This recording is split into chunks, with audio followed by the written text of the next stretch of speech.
What's up, everybody? Good morning. Still morning. Good morning, guys. I hope you're doing good. And today is the parents' first court appearance. So I just wanted to check in, tap in. It's supposed to be happening now, I think. I don't know that there's a live feed though. I don't. We'll probably catch what happens after, but I figure we could watch and recap a little bit. Let me just double check. Big day. Got to face the judge. And I saw on the theater say that supposedly, I don't know if it's true, that the grandmother had never met Emmanuel. That's crazy if that's true.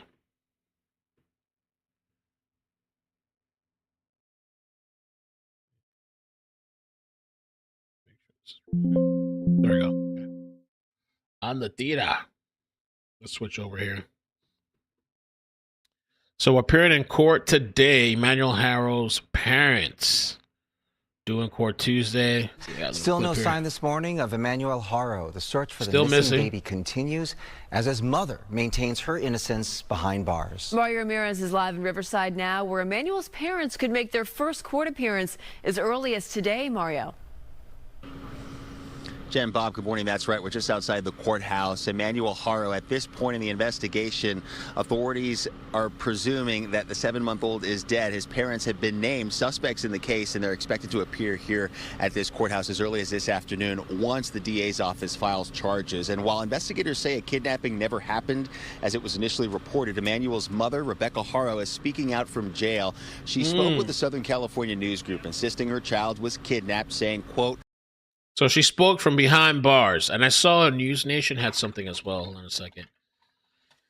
I don't know if they spoke to her or they got some word behind. Oh, here it is. Well, we'll get to that in a second too.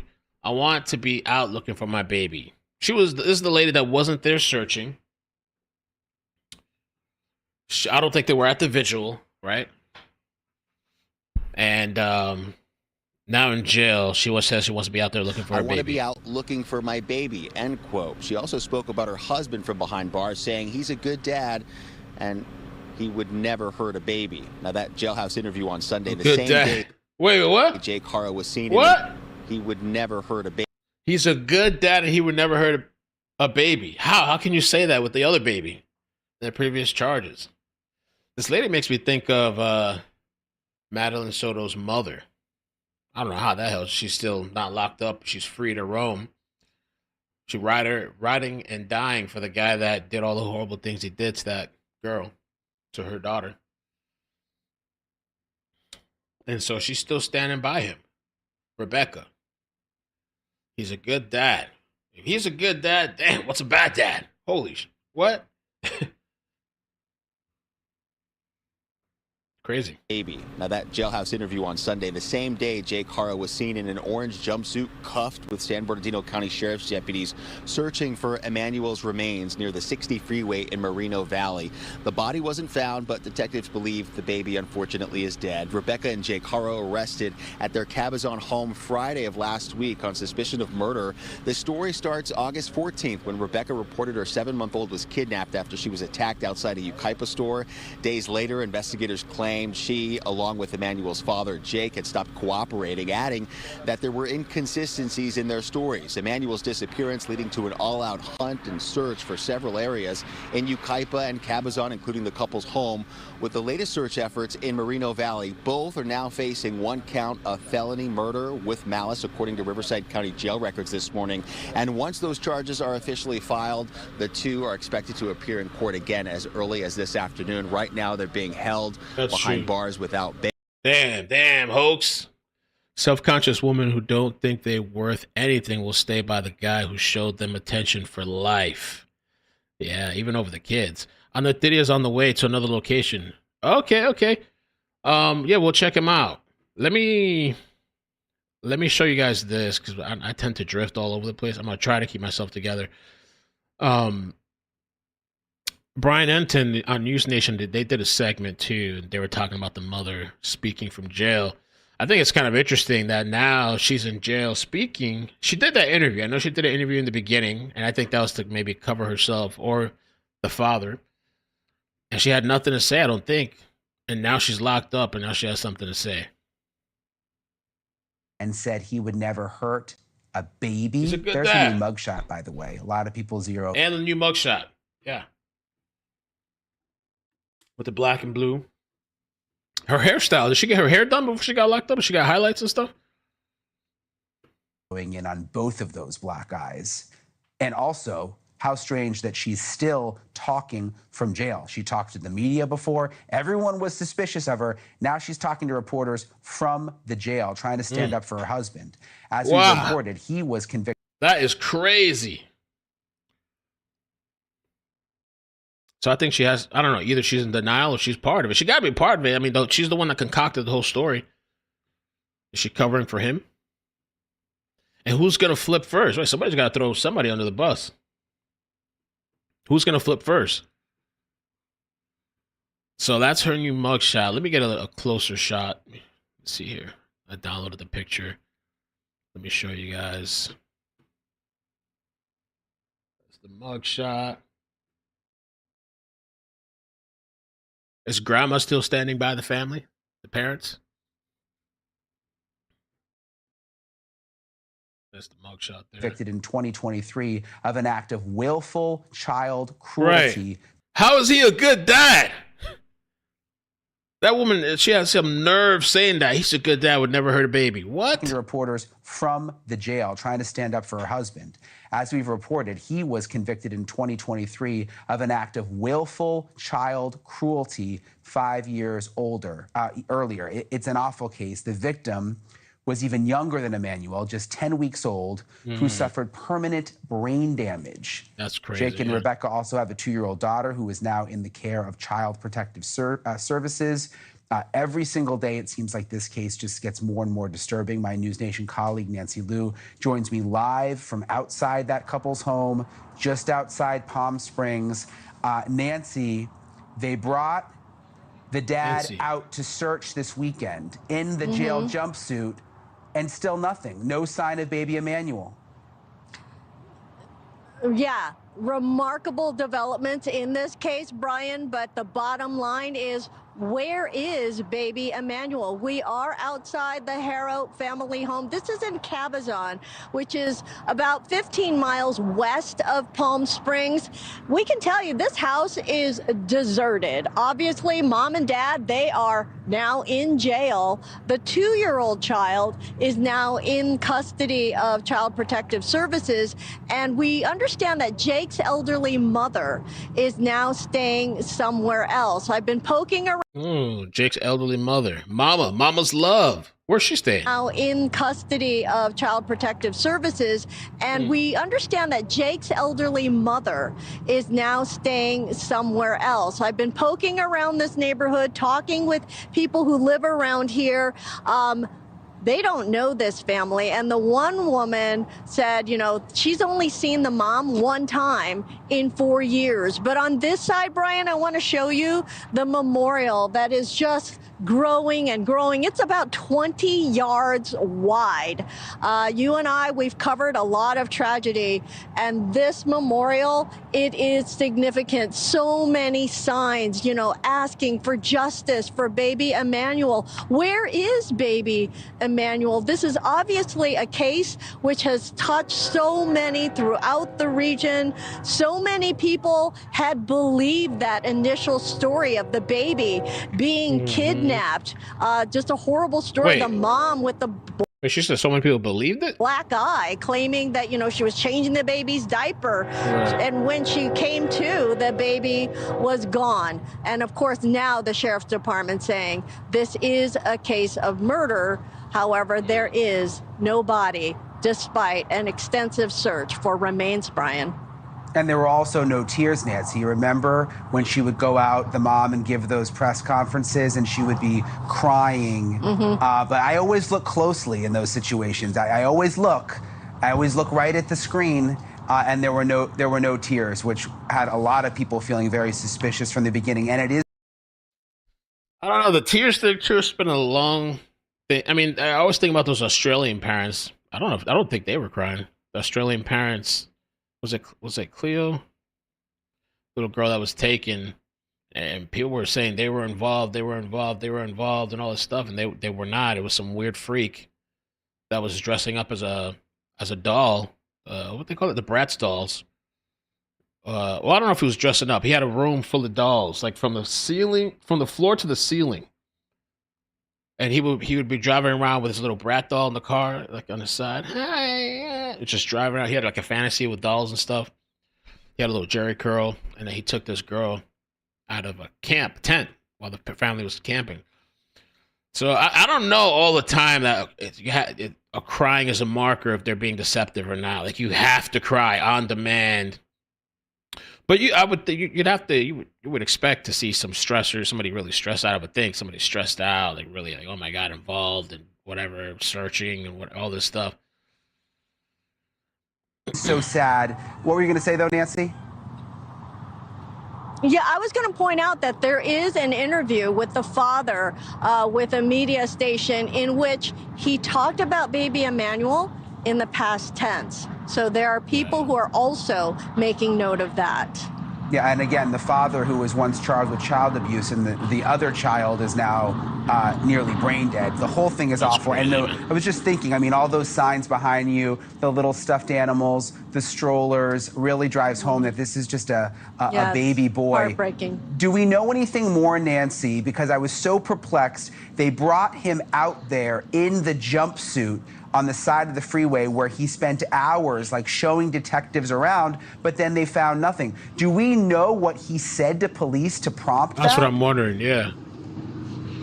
The sheriff's department is revealing nothing about that search other than it happened and that it's now concluded. But take a look at the video. Take a closer look at how he is acting, because I don't see him pointing or really talking in an animated way. I mean, is he truly helping detectives?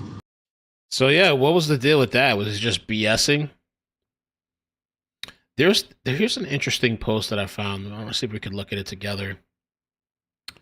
And I want to get to some of SF Investigates post. Bail. And we're going to see if we get any clips too. I don't see any live stream of the court hearing, but sometimes, after they'll either show a video or clips, and maybe a reporter will kind of tell you like what happened. But check a look at this. This is an interesting clarification to this. I want to clarify a few things before any more confusion is shared. People are confusing the parents of Emmanuel with his ex, who also had a child with Jake, and the child was also harmed. Vanessa Haro. Vanessa is a former partner of Jake. She and Jake had a daughter named Promise, formerly Carolina Rose, who was severely beaten at 10 weeks old in 2018. Vanessa had multiple DUIs while pregnant with Promise. Dang, so they were both jacked up and messed up. Mama and the father. So Promise is the baby everybody's talking about, the 10-week-old that was beat and almost to death, really. Jake Haro is the husband of Rebecca and the father of the missing baby Emmanuel. He was convicted for willful child cruelty in 2023 related to the severe abuse of his daughter Promise. With his ex, Vanessa, in 2018. Rebecca is Jake Haro's wife and the mother of Emmanuel Haro. She's been in the news due to the disappearance. Jake Haro parented with Vanessa Avina regarding daughter Promise to the prior abuse case. Jake Haro parented with Vanessa. Okay. Jake Haro parents with Rebecca regarding the son Emmanuel. Okay. Child harm. Promise and Emmanuel. Promise Faith. Promise was severely abused by Jake and Vanessa while she was 10 weeks old. Also, both of them. In 2018. She has significant disabilities due to the abuse. Now 7 and blind, can't speak, can't walk, lives with a tracheotomy. And Emmanuel, we know that. And they said she was arrested on murder charges, but I just saw an article. Have they? I don't know if they've been formally charged. I think that's what today is. KCAL posted an article saying that they're set to appear in the Riverside County on Tuesday, according to the court documents and county's district attorney's office. As of early Tuesday morning, it's not clear what charges they'll face should prosecutors choose to file them. I wonder what they're going to charge them with. Are they going to hold out on murder charges? Maybe it depends what was found, what kind of evidence. Are they going to go for other lesser charges for now and then bring the other charges later?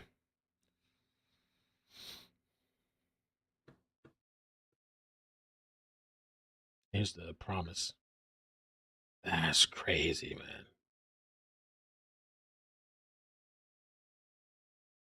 I don't know how you can hold your head up, how you can live with yourself in life and do that to a baby and then go have another baby with somebody else. And that Rebecca can sit and interview and say he's a good dad and would never hurt a baby.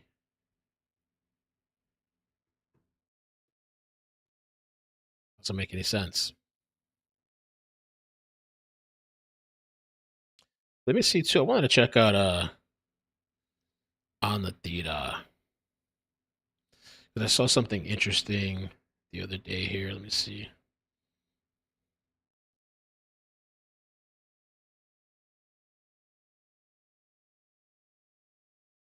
Let me see. Where's that post? Or maybe we'll just look at all the recent posts and see what he's got. On the Dita.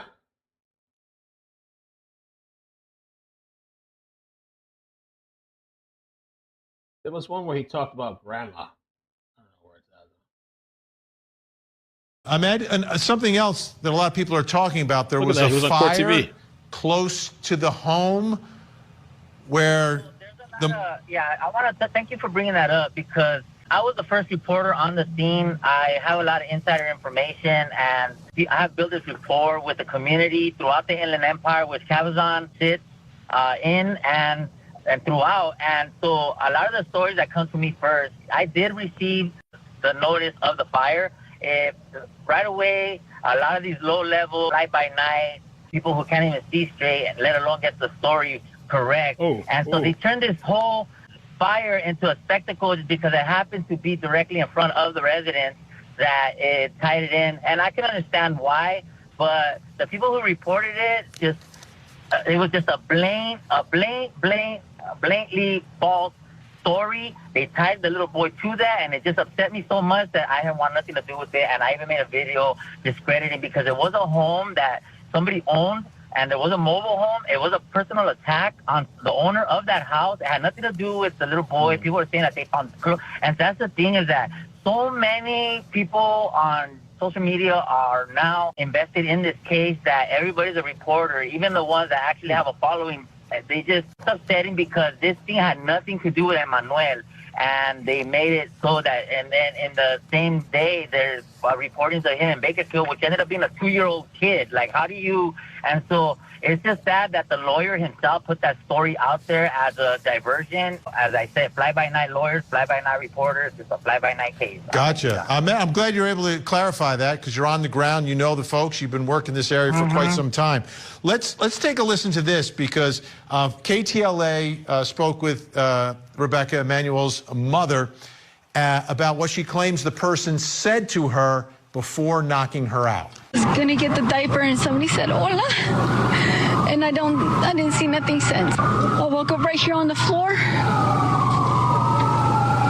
I didn't see Emmanuel. Ahmed, I want to get your take. You've been obviously to Big Five, into that strip mall. Are there cameras anywhere that would have recorded what happened?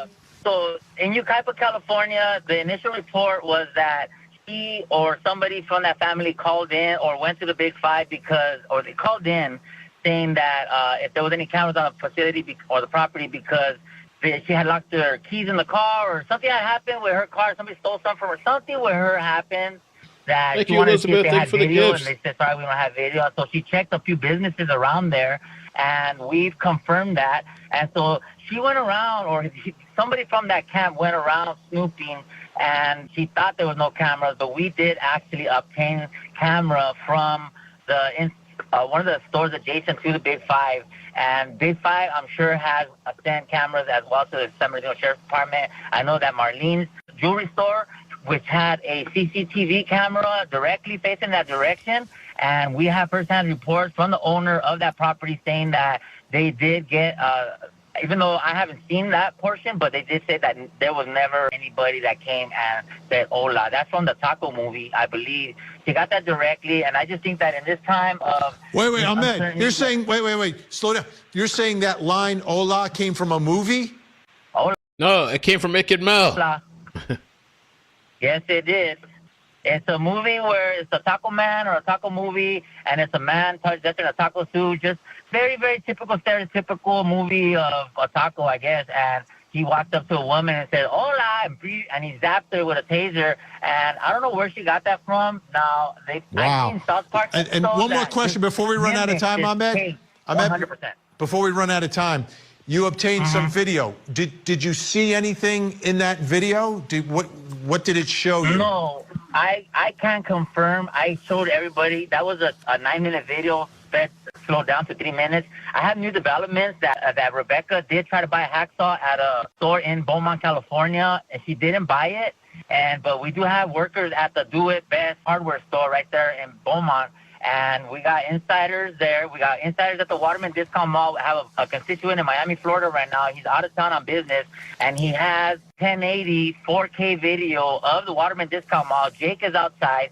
She has a big shiner, April 3rd. So this baby has to be gone since the 3rd. And not only that, she was donating clothes at a facility, and I don't want to give out the information because I'm going to go to more. They're closed now. But she was donating clothes the day before, or the day at the same time she was trying to buy the hacksaw. She was donating baby clothes, and we have reliable sources on that as well. So more information is coming up that I haven't even broke yet. I'm a one-man team. Yeah. I edit everything myself, and so I have more information coming up. I think I'm gonna go live tonight to just give you guys a brief rundown of everything that's going on. But the daughter has been adopted by the same woman who has the child who has the incapacitation. She's been now adopted. The 2-year-old that was removed from the family has been adopted by the same woman that Jake beat, the daughter. We're out of time here, Ahmed, unfortunately. All right, Ahmed on the theater. We took a bit of a spill. We are all right, though. Spence on the theater. But it does seem that the... Oops. Took a bit of a spill. It does seem that the cadaver dogs were down in this general area here. Oh man, it seems they were up there. You can see that I am now in a very, very big ridge here. I did see, it looked like it might have been like I don't, what in the world? Yeah, he's out there in the night in the desert. Oh man, you better be careful.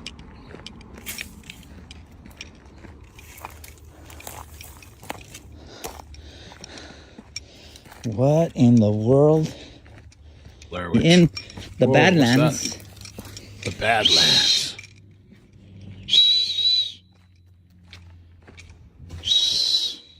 Was it a tunnel? We are now looking for little Emmanuel Haro. We have entered a no man's land here in the Badlands. We are right under Highway 79. We are directly under Highway 79 now. And hopefully there is nothing here. Yeah, he has cancer. I should have said something on the other stream. I didn't see the chat. There was one stream we did, where they thought his body was found in Emmanuel's, where we had a lot of people, and I was told after that people were like, oh, he's on drugs, he's on crack, or something like that. He has cancer. He said he has cancer and stuff. So I don't know if he could be on medication or whatever. I don't know. He reminds me of my friend Sylvia, though. He's like a character. I think he's kind of funny. I think he's a character, but supposedly, yeah, he has cancer. But you can see that it is quite a large tunnel. Yeah, probably should be home in bed. Here on the Tira, we don't know what we're gonna find. But we do know that we are on the hunt for little Emmanuel. We will leave no stone unturned. And we are directly at the bottom of the earth here. Wow. Just wow. Yeah, he did recant the I body mean, found. I don't even know how far this goes down here. It looks like we may have made it to the other side. Wow. We are on the hunt for little Emmanuel. It was crazy. We have conducted our own search party here. And now, hello? Is he It by doesn't himself? He's out appear. there alone.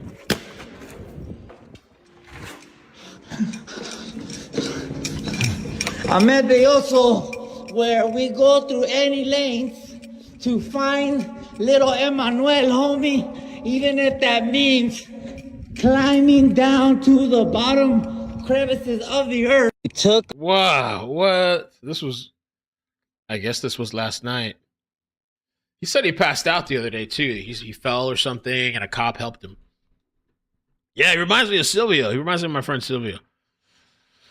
Let me see. Anything else from him? Anatira. Ahmed Belloso.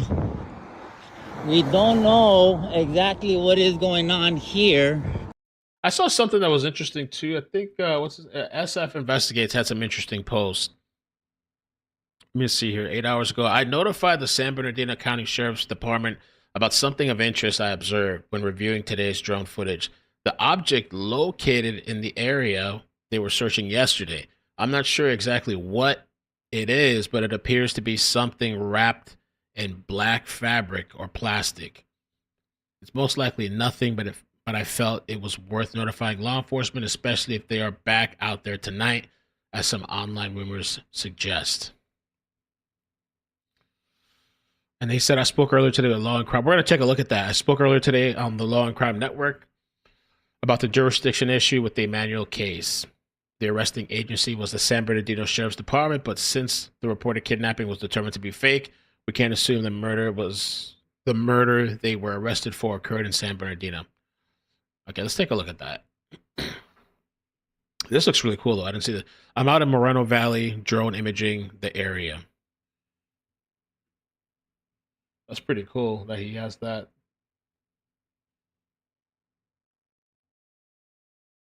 You could find something. Yeah, he could probably see it's high quality.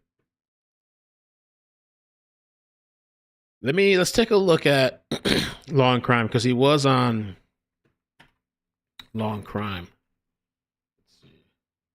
Breaking updates at that sheriff's office put online on Friday, showing both of them.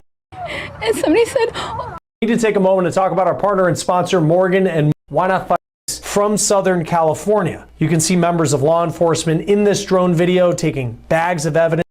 News group, and she, according. I don't know where the statement that they stopped cooperating came from, Ashley.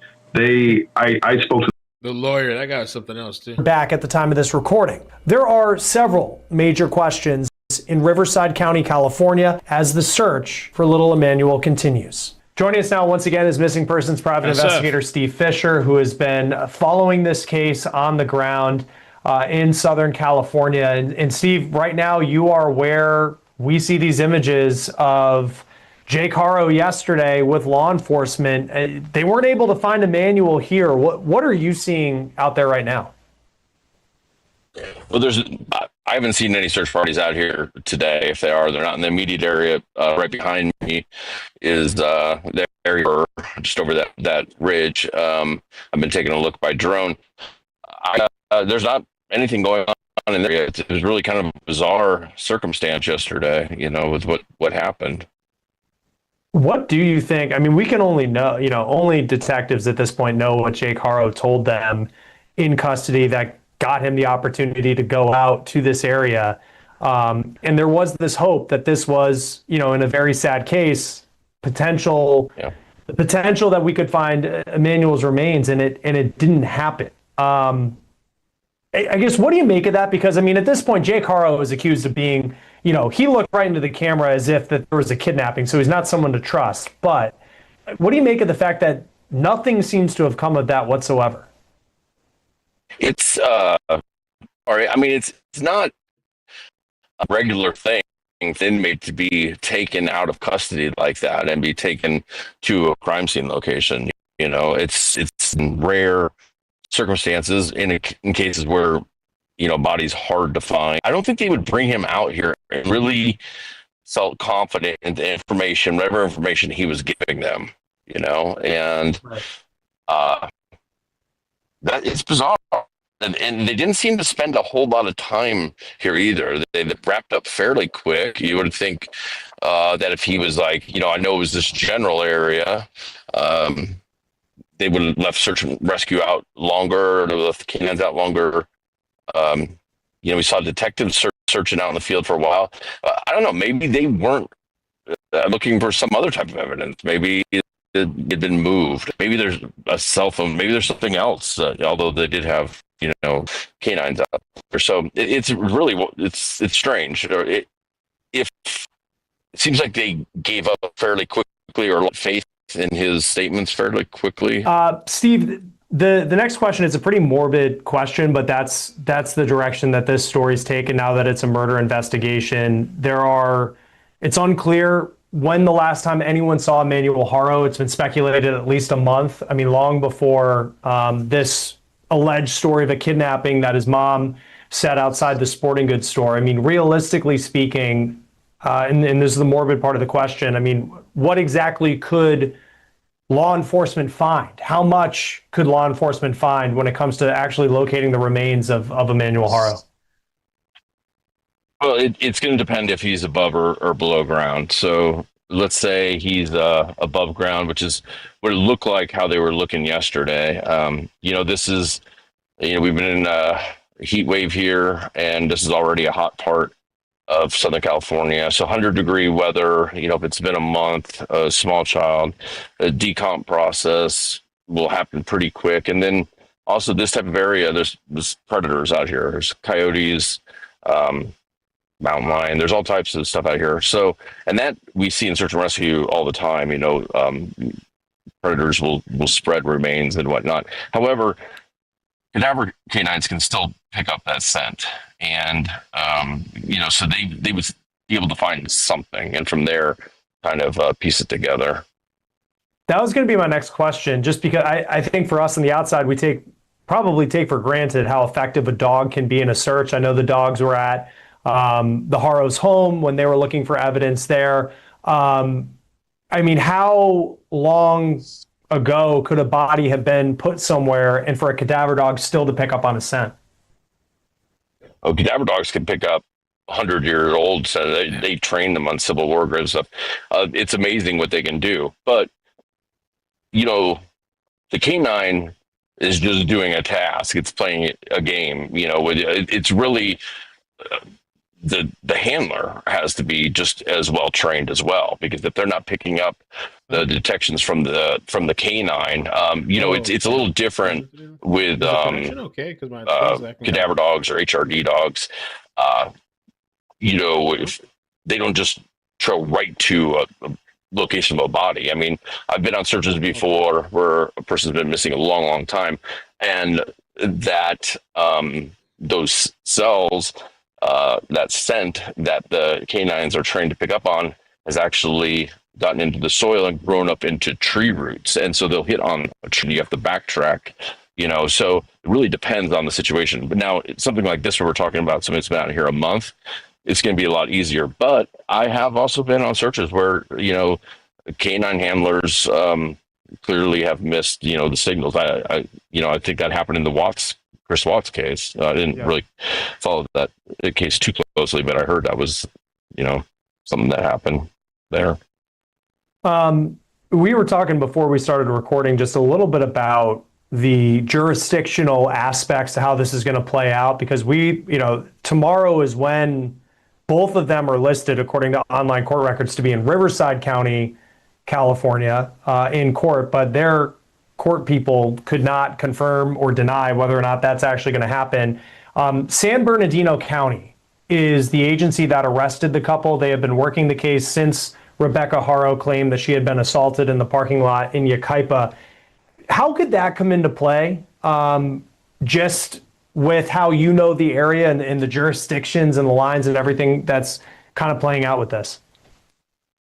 So this is something I've been wondering about, because So the way counties run, the I-10, which runs east-west, basically is the border of Riverside and San Bernardino County. So the Big Five store in Yucaipa, that is in San Bernardino County. However, their home in Cabazon is in Riverside County. Now, if they've determined that was a fake kidnapping and everything really happened at the home or in Riverside County, it would be their jurisdiction. However, the arresting agency was San Bernardino, but they're being held in Riverside. So I don't know unless they're going to do this as a multi-jurisdictional, or if they're still working out who exactly is going to prosecute this. I'm not sure, but it seems that it's the charges that were filed. It seems were filed by the Riverside County DA's office, but with San Bernardino being the arresting agency. So I'm not 100% sure. It's confusing. Right.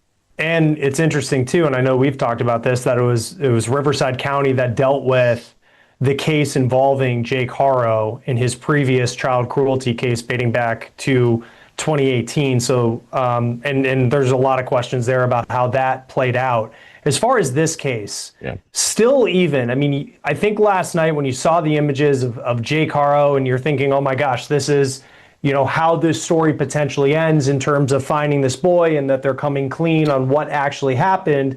Then you have Rebecca talking to a newspaper reporter from jail, and she's sticking to the story.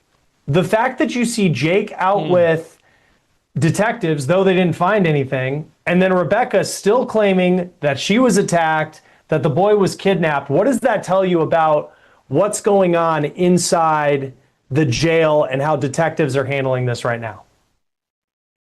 Well, they're doing what, you know, we had talked about last time they'd probably be trying to do, which is create a division. I mean, they couldn't be more polar opposite. Literally, she's giving that interview at the same time that Jake is out here in a field with detectives. So he's rolling clearly, you know, you think he's rolling on her. I think he's playing games. I don't know what his... I don't know. I think Jake's playing games, and I wonder how long Emmanuel's been dead. Maybe he really doesn't remember exactly the location. Or maybe they did it in the dead of night. I think Jake's playing games.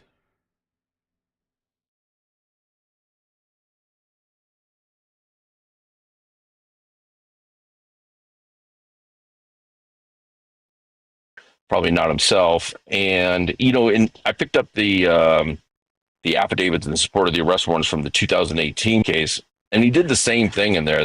The detective actually notes in the probable cause affidavit that came in a couple different times, came into the police station and said, you know, I really couldn't imagine it at the beginning, but now I'm convinced it was, you know, the baby's mother, and trying to lay down the story about how it was not him, it was the mother, you know. And so, you know, he's selling her out, and hey, maybe it's true. Who knows? I'm sure it's probably they both had a hand in it, but it seems like the same thing here. Like Jake's trying to save himself. He's smart enough to know that taking them on a false field trip out here isn't going to help him one bit. So I think there's got to be something to this out here. Right, because that's the thing is, like, if you're going to lead detectives out there and be like, oh, this is definitely where it happened, and then you don't find anything.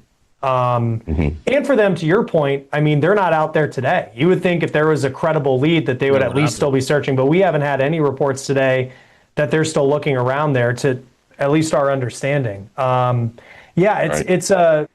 If they're in court tomorrow, it'll be interesting to see what comes out. And then to your point about the kind of the separation of the two, it even goes back to Jake having his own attorney, who I assume is giving him counsel. And then here's Rebecca talking to a local news reporter, still sticking, and they're on completely two different sides. So something it feels like it's heading that direction. This might be a difficult question to answer, but when you look at I just think of the area I see behind you, Steve, and I think of Rebecca and Jake Haro. I mean, can someone, you know, even for as vast as the area is, I mean, I don't get the sense that they are avid outdoors people that could handle the terrain to be able to even bring, if gosh, they took young Emmanuel and then put him somewhere. Just from what we've seen about them, like, frankly, they just don't appear to be in great shape. And like, so it just seems like that limits where the body could actually be. I think he unfortunately was probably either tossed from the vehicle, because there was like a irrigation, underpass, or they didn't go very far into that. I don't think they drove into the area because that gate, I think, is locked all the time, although it's private property.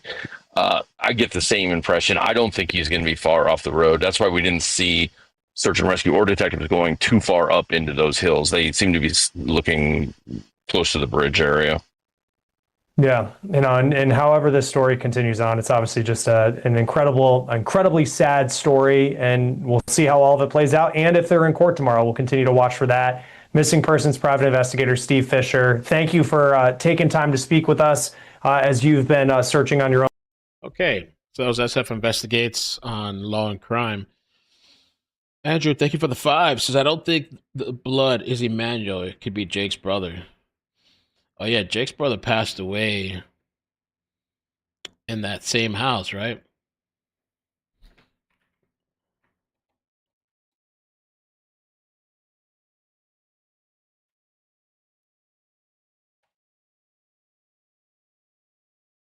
Mm-hmm.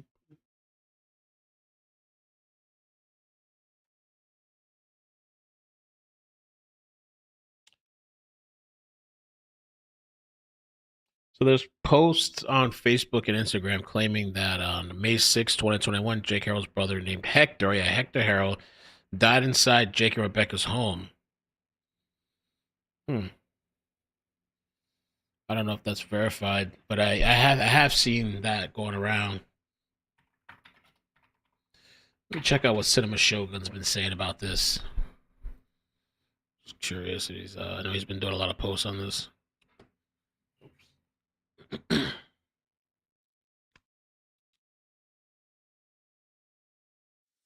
I think he had the clip about the grandma. Let me see. Oh, he's been posting a lot.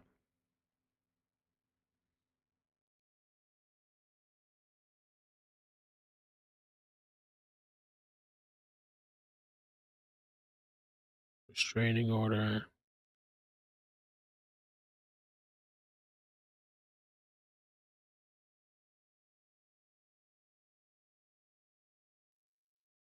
That is crazy, man. She speaks from jail. The words that apparently from jail that Rebecca has to say. It's not, I hope he's found. Where is baby? I miss my baby. I'm so sorry, or whatever. Is defending, her first words are defending Jake from prison.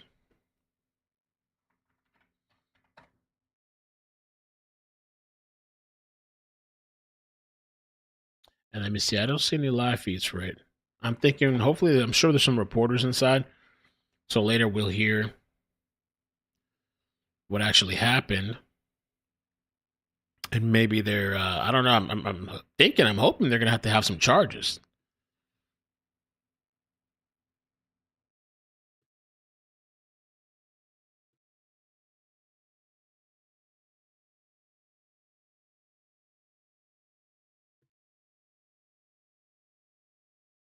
Expected to appear in court.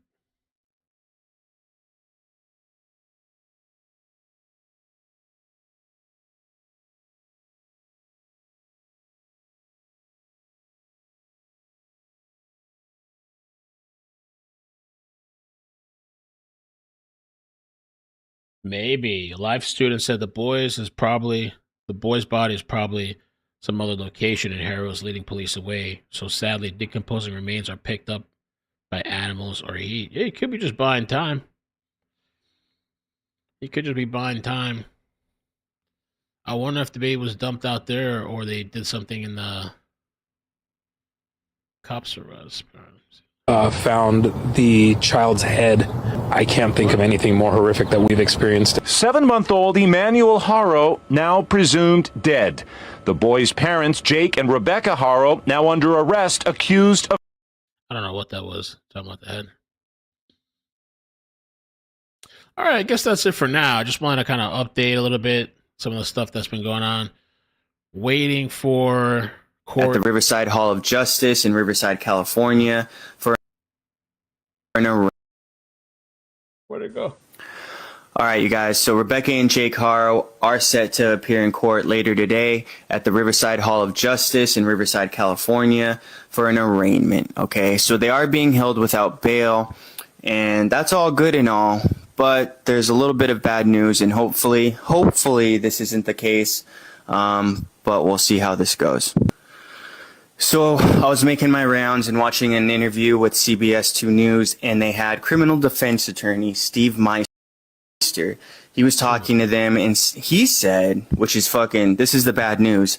He said that the DA, the district attorney, might not have enough to file on Rebecca and Jake Haro. So what does that mean? That means they don't have enough evidence, right? There is no body of Emmanuel found yet. So they might not have enough circumstantial evidence to file the schmurder charges on these two by the court date later today. That's all bad. Okay, so that makes me wonder how that is, though. With everything they've collected from them, everything that's going on, Jake's horrible past with his child cruelty felony, and the lies they've been caught in, and everything surrounding this case, they still don't have enough. So how does that make any sense? Because last I checked, August 24th, Jake Haro's bitch ass was out in that field in Moreno Valley with the search and rescue team saying that he dumped, or that they dumped, Emmanuel's body in that field. So what more do you need than that? I mean, honestly, what more do you fucking need? That alone should be enough. But nonetheless, he also said that they should have enough on the other child abuse case that they're facing right now to keep them in custody until things get figured out with Emmanuel's body and finding out, uncovering more on them in this case. So hopefully that is the case. Hopefully they are able to keep them in there, because I think a lot of motherfuckers, a lot of people are going to be super pissed off if these two manage to get away. And who knows what they'll do in that time. If they're able to get released tomorrow at their arraignment, obviously no kid is safe, no child is safe. Yeah, imagine they get post bail. That'd be wild. Should be interesting. All right, so yeah, I will come back if there's some type of information or whatever about the court. I will come back later and cover it, or anything else. The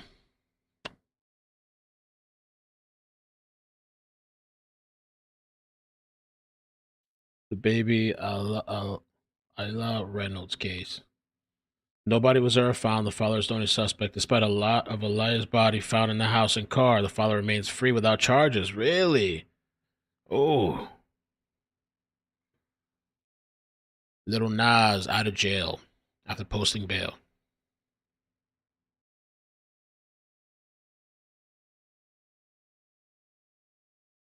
There's a lot of there's like this thing that's been going on in DC too. Parents are upset about the violence, and they had a little press conference a bit ago. There was like a walk yesterday, or a protest yesterday.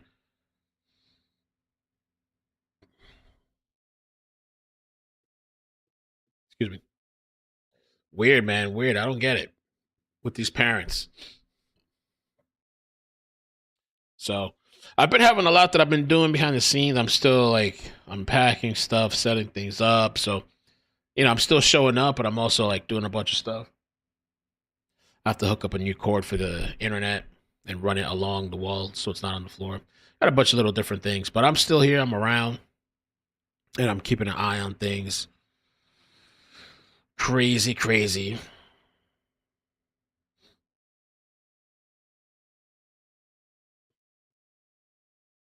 All right, I'll catch you guys later.